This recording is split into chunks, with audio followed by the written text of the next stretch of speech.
سێژەم خواردنی بە کۆمەڵ شەومانەوە لە خێمەدا و ئینجا چاخواردن یەکگرتووی کورد و تورکمان ئەمە دۆخی ئەو جوتیارانەیە دژی هەوڵەکانی تەعریبکردنی زەوی و زاریان 2 هەفتە زیاترە وەستاونەتەوە و نیگەرانی دەردەبڕن.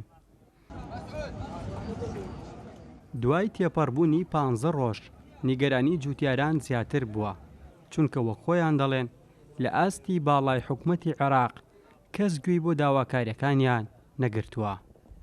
زۆر بەداخەوە تا ئێستا لەسەر ئاستی باڵا حکوومەتی عێراق چی سەرۆک کۆمار یان سەرۆک وەزیران یان پەرلەمانی عێراق نەهاتوونەتە سەر خەت و نەهاتوو بە هانای ئەم خەڵکەوە نەهاتوون بۆ چارەسەرکردنی کێشەکان.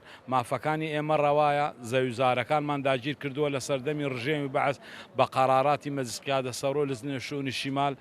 ئێمە ئەوایە زووتر کێشەکانمان چارەسەر بکرایە بەڵام نەکراوە. ئمڕۆوە 2 هەفتەی تێ بەڕاندووە لە ژێر ئەو خێوەتەین بەو گەرمایە وازمان لە ماڵ و مناڵ گەڕستووە هاتوونەتە ژێری ئەو خێوەتە.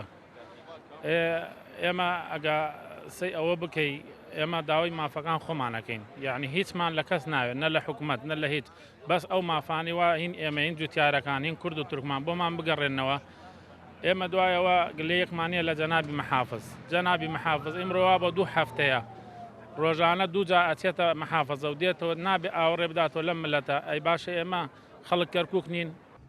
ئێستا تەواوی جوتیارانی کورد لەو ناوچانەی هەوڵی تەعریبی خاک و موڵکیان دەدرێت ڕۆژانە دێنە ژێر خێمەی ناڕەزایەتیەکانی جوتیارانەوە.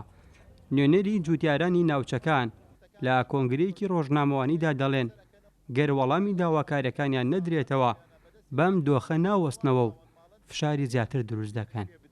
ئێمە ئەلێرەوە ئەڵێن هیچ چارێترمان نەما ڕێگەیەترمان نەما ئەوە 15 ڕۆژی ئێمە لەم خێمێن کەسێ نەهاتووە بڵێ کاکە ئەوەی وا بەرپرسە وا قەراری لەدەسا بڵێ کاکەەوە بۆ لێرە کوبوونەتەوە مەتالیبتان چیە چیتان بۆ بکەن ئەوەی پێمان نەکرێ ئێمە هیچ ناتوانین ئێرە چۆڵ بکەین چونکە ئەوەی بۆمان دەرکەوت لەم ماوەی ڕابردوو ئەگەر بێت و ئاوها نەکەین پێداگری نەکەین زەویەکانمان لە دەستمانە ڕوا. لە سەرەتای دەربڕینی ناڕەزایی جوتیارانی کورد و تورکمانەوە بەرپرسان یەکێتی نیشتیمانی کوردستان لە ئاستی حیزبی و حکومی بە جیاجیا سەردانی خێوەتی ناڕەزایی جوتیارەکانیان کردووە. جەختیان لەوە کردوێتەوە کە دەبێ ماف بۆ خاوەن ڕاستەقینەی خۆی بگەڕێتەوە کە ئەویش جوتیارانی کورد و تورکمانی ناوچەکان. ئاسۆ ئەحمەد، کورسات نیوز، گوندی تۆپزاوە، کەرکووک.